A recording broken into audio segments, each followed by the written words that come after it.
Aujourd'hui, nous allons voir comment est-ce qu'on réalise une soudure de rêve.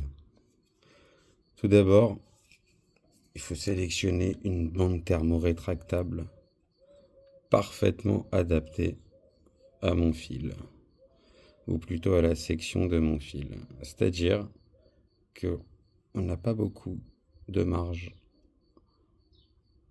et que la rétractation va rendre étanche ma soudure. J'enfile ma bande thermorétractable dans un premier temps, avant de dénuder mon fil, et je l'éloigne au maximum de ma soudure, de manière à ce que la chauffe du fil ne fasse pas rétracter ma bande prématurément. Ensuite, j'utilise une pince à dénuder, si possible de bonne qualité. Hop, hop, tac. Et je dénude mon fil. Ensuite, bien entendu, je vais récupérer mon autre côté de mon autre fil. Je vais faire pareil. Alors là, on peut s'apercevoir que ma section de fil est plus épaisse de ce côté-là. Pour bien faire, je vais donc ouvrir ma gaine pour pouvoir ici aussi insérer une bande thermorétractable de cette section, et j'ouvre ma gaine de manière à pouvoir l'éloigner au maximum de ma soudure, toujours pour pas qu'elle brûle de manière prématurée. Voilà. Une fois que j'ai donc dénudé mon fil, enfin éloigné ma gaine, ouvert ma gaine, je sais pas comment on dit, j'ai choisi donc encore une fois une bande thermorétractable, encore une fois adaptée à la section de mon fil de l'autre côté. Elle n'est pas très éloignée, mais étant donné qu'elle est assez grande, elle va commencer un peu à chauffer, j'en suis sûr. C'est pas méchant, je couperai ici et je ramènerai ce morceau-là. Étant donné que de l'autre côté de mon fil, j'ai déjà ma petite bande thermorétractable qui va isoler ma soudure. Celle-ci viendra isoler la bande thermorétractable sur le fil de ce côté-là. Et je fais pareil. Toujours avec ma pince à dénuder, j'essaye d'être précis sur la taille du fil, qu'il ait la même taille du dénudage que l'autre côté. Ici, je m'aperçois que mon fil, il est un peu noir, il est un peu brûlé, il est un peu chauffé. Je vais donc faire un petit coup de ponçage et un coup de nettoyant contact afin de garantir une bonne conductivité et avoir la meilleure résistivité du fil. Pour poncer le fil, il n'y a pas vraiment de règle. On essaiera de pas trop le plier pour pas le fragiliser.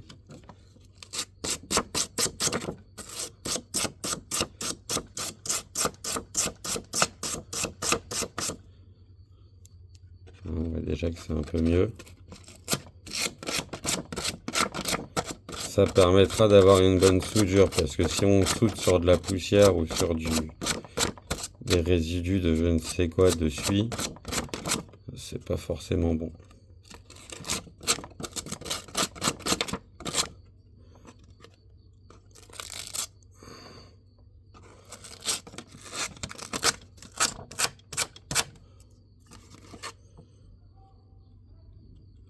Ok. On voit qu'à l'intérieur aussi c'est un peu pas beau. On essaye de... Voilà.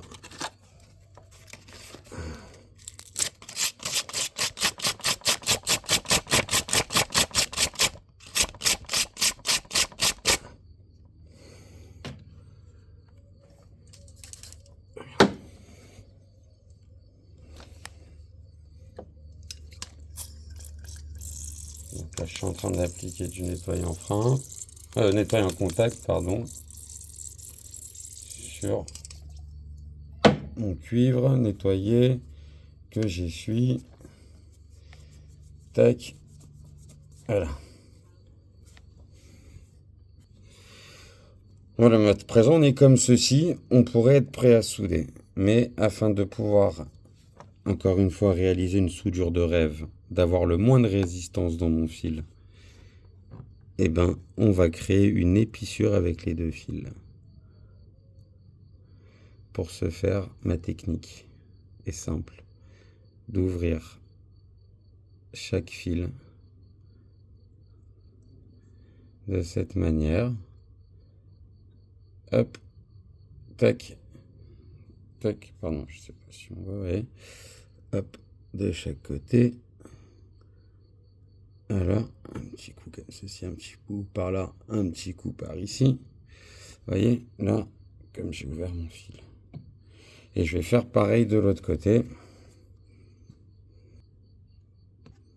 Donc voilà, on a à présent donc comme si qu'ils avaient envie de faire l'amour.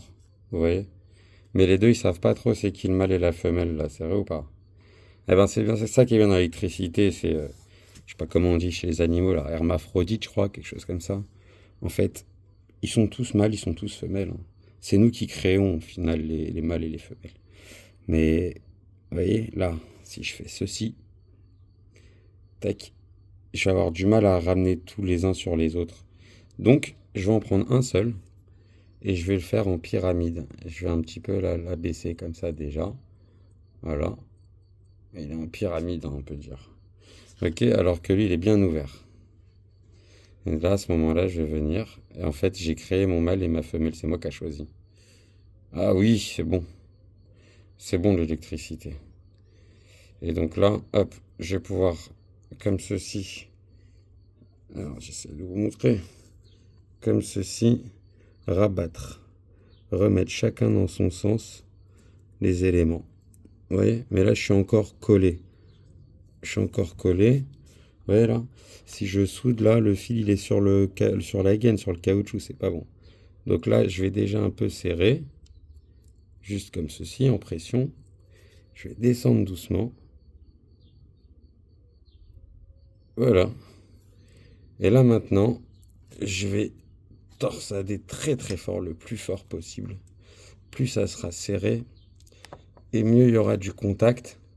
Et en vérité, à ce niveau-là, là, même si je soude pas, bon, c'est pas grave, hein. Parce que même là, je peux vous garantir que si vous essayez de tirer déjà, c'est pas évident à décoller. Mais là, on voit que déjà, ouais, c'est pas mal, ça se présente bien. Donc si je soude correctement, voilà, ma soudure, elle sera pas plus épaisse que ça. Donc afin de souder, moi j'ai sélectionné un fer à gaz. C'est beaucoup plus pratique que les fers électriques. En plus de ça, ça chauffe mieux. Donc pour souder, bien sûr, ce qu'on fera, c'est qu'on va chauffer le fil.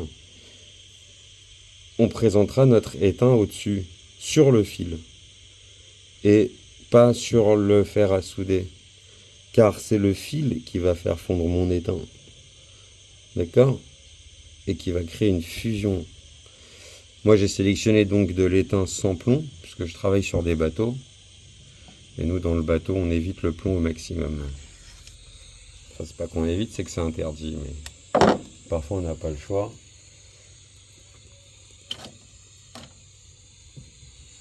Et donc, voilà. Je rapproche donc mon fer à souder. Je peux créer une petite amorce dessus afin que le fil chauffe plus rapidement, car ça va épouser plus facilement la forme de mon fil, et il va chauffer plus rapidement.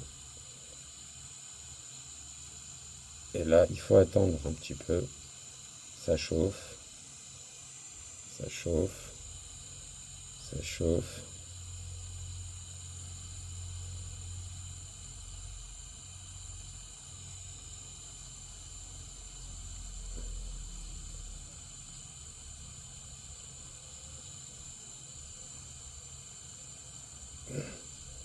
Plus la section du câble elle est épaisse, plus ça va être long. Et ça va dépendre surtout de notre fer à souder aussi. Mais mieux vaut monter doucement en température plutôt que d'être trop violent. Voilà, et là c'est parti. Là le mieux c'est d'être le plus rapide possible pour pas non plus faire chauffer trop le fil. Si on a un élément au bout, un accessoire qui est connecté, on essaiera de le débrancher. Et là voilà, au début c'est moche, c'est pas grave, on touche pas. Voilà, et là on attend. Mince. On attend, on essaye de rester bien en contact.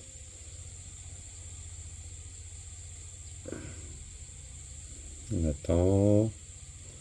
On attend.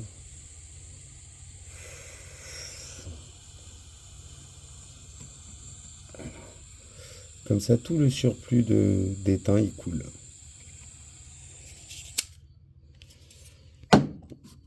À partir de là, nous avons réalisé une soudure dont il n'y a pas un surplus d'étain, mais il y en a assez. On est sûr de notre connexion à l'intérieur. Et à présent, on va donc attendre un peu que ça refroidisse. Vous voyez, comme je vous ai dit ici, le début de la gaine thermorétractable, il a commencé à se rétracter. Mais de l'autre côté, je vais pouvoir le ramener. J'ai attendu que mon fil il sèche un peu, il refroidisse un peu avant de ramener ma gaine. Et là, tout doucement, je l'insère. Alors parfois, ça peut un peu bloquer. On va faire tourner en même temps en ramenant. Hop, on essaye de ne pas forcer. Hop, hop. Ok, bon. Là, on va dire que je suis arrivé au bout. Hein, et on va ramener celle-ci maintenant. Hop là. Alors elle, étant donné qu'elle est déjà un peu thermorétractée, hop là. Et voilà. Donc ce que je vais faire, je l'enlève. Je vais d'abord rétracter celle-ci. Et la technique, ça va être de venir de l'extérieur, de l'intérieur vers l'extérieur pour chasser l'air petit à petit, permettre à l'air de s'échapper sur les extrémités. Voilà, puisque dans notre cas, on veut rendre notre soudure étanche. Voilà. Vous voyez là? À présent, je ramène l'autre morceau. Hop. Tac. J'aurais pu mettre de la graisse sur ma soudure et thermorétracter après. C'est possible. Alors là, je vais choisir, vous voyez, je suis à cheval là. Donc, ma soudure, elle est là, si vous vous rappelez. Donc ce que je vais faire, je vais d'abord rétracter la soudure. Comme je vous ai dit, pour permettre à l'air de s'échapper sur les extérieurs. Hein, par exemple, je ne vais pas chauffer ici aux deux extérieurs et après chauffer au milieu. C'est complètement idiot car j'aurais emprisonné de l'air. L'air n'est pas conducteur, mais il contient de l'humidité. Et voilà. À présent, on a une soudure de rêve, messieurs. Qu'est-ce que vous en pensez, vous? Dites-moi. On est pas mal.